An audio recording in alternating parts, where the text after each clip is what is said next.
Musim hujan datang. Namun, bukan berarti kita berhenti beraktivitas. Musim hujan biasanya menimbulkan kerugian bagi para petani. Nah, bagi Anda para petani cabai, tidak perlu khawatir lagi. Ada solusi tepat agar tanaman cabai Anda tetap bisa bertahan di musim hujan. Penggunaan mulsa plastik, terutama mulsa plastik warna putih untuk lapisan bawah, adalah solusi terbaik. Mulsa plastik ini mutlak diperlukan untuk penanaman cabai pada musim hujan. Salah satu keuntungan pemakaian mulsa plastik ini adalah bisa menekan serangan hama dan penyakit. Keuntungan ini muncul karena warna perak akan memantulkan sinar ultraviolet ke permukaan bawah daun yang banyak dihuni oleh hama apit, trips, tungau, ulat, dan cendawan. Keuntungan lain yang bisa didapat dari penggunaan mulsa plastik adalah mengurangi penguapan air dan pupuk oleh sinar matahari sehingga mampu menekan biaya pemupukan dan penyiraman. Mencegah erosi tanah bedengan pada musim hujan. Mengurangi biaya tenaga kerja penyiraman, pemupukan, dan penyiangan gulma. Menjaga kelembapan, suhu, dan kegemburan tanah. Mengoptimalkan sinar matahari untuk fotosintesis dengan pantulan sinar dari lapisan atas mulsa yang berwarna perak. Menghambat pertumbuhan gulma. Warna hitam yang terdapat di lapisan bawah mulsa memberi kesan gelap sehingga menghambat pertumbuhan gulma, kecuali rumput teki dan pisang yang masih mampu menembus mulsa. Suhu hangat dalam bedengan yang tertutup mulsa dapat merangsang pertumbuhan akar tanaman cabai sehingga pertumbuhannya ikut berkembang.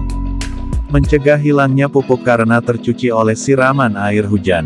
Mencegah kelebihan air di media tanam. Itulah keuntungan menggunakan mulsa plastik.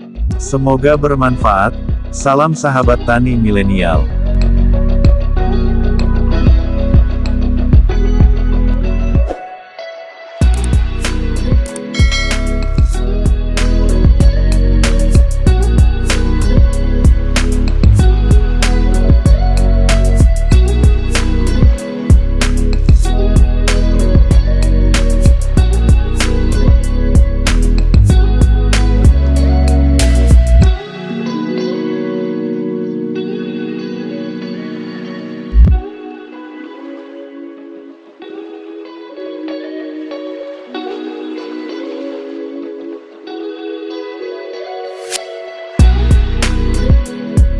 Kali ini, kita akan mengupas teknik budidaya cabai merah lokal dengan perlakuan tanpa menggunakan mulsa plastik. Keberadaan mulsa plastik atau pembungkus plastik pada budidaya tanaman cabai sebenarnya tidak perlu diperdebatkan. Sebagian besar para petani cabai, lebih senang memakai mulsa plastik untuk melindungi tanaman cabai dari berbagai serangan hama penyakit maupun paparan sinar matahari yang terlalu banyak. Akan tetapi, tentu saja hal ini bukan tanpa kelemahan.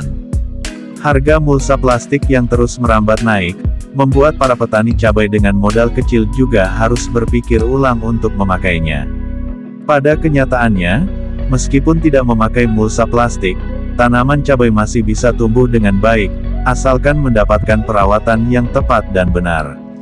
Lalu, bagaimana sebenarnya cara budidaya cabai tanpa mulsa plastik? Inilah penjelasan selengkapnya. Cara budidaya cabai tanpa mulsa plastik. 1. Pengolahan tanah dengan cara dicangkul atau dibajak. 2. Pembuatan bedengan dengan lebar 90 cm, dengan panjang sesuai keinginan. 3.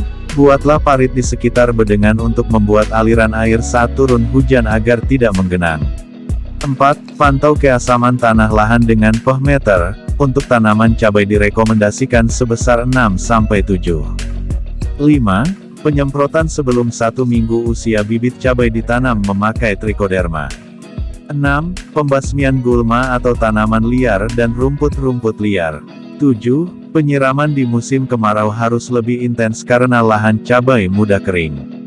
8. Lakukan penyemprotan fungisida dan bakterisida semenjak bibit cabai masih dini agar tanaman cabai bisa tumbuh bebas serangan hama. Pemupukan dengan waktu, cara dan dosis yang tepat. 1. Pemupukan awal dengan cara dikocor. 2. Pemupukan lanjutan, pada usia tanaman cabai 1 bulan dengan ditabur di sekitar batang, kemudian ditutup sedikit tanah padat agar pupuk tidak cepat menguap.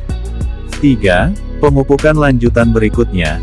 Ketika cabai 60 Hz, pupuk ditabur di sekitar batang saat tanah lembab atau turun hujan. 4. Pemupukan berikutnya. Pada usia tanaman cabai 90 Hz, caranya sama dan sebelum pemupukan jika ada gulma atau tanaman liar pengganggu harus dibersihkan. 5. Pemupukan selanjutnya. Pada usia tanaman cabai mencapai 1 bulan, awasi kondisi tanaman cabai apabila bagus dan sehat atau berpotensi berbuah lagi. Apabila tidak ada indikasi tersebut, maka hentikan pemupukan. 6. Siram tanaman cabai tanpa mulsa plastik pembungkus di musim kemarau dengan intensitas lebih sering.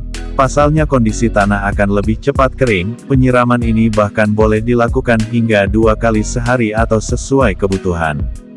Produktivitas budidaya cabai merah biasanya mencapai 10-14 ton per hektar, tergantung dari varietas dan teknik budidayanya. Pada budidaya yang optimal, potensinya bisa mencapai hingga 20 ton per hektar. Mengingat pangsa pasar tanaman cabai yang sangat prospek cerah, tidak ada salahnya bagi para pembudidaya tanaman cabai untuk memperhatikan cara budidaya cabai tanpa mulsa plastik. Selain lebih ekonomis dari segi modal, tanaman cabai juga dapat tumbuh mencapai ketinggian 160 cm serta terbebas dari gejala kekeringan pada batang karena kesalahan saat menutup mulsa plastik. Semoga pengalaman ini dapat menginspirasi saudara-saudara untuk membudidayakan cabai di lahannya.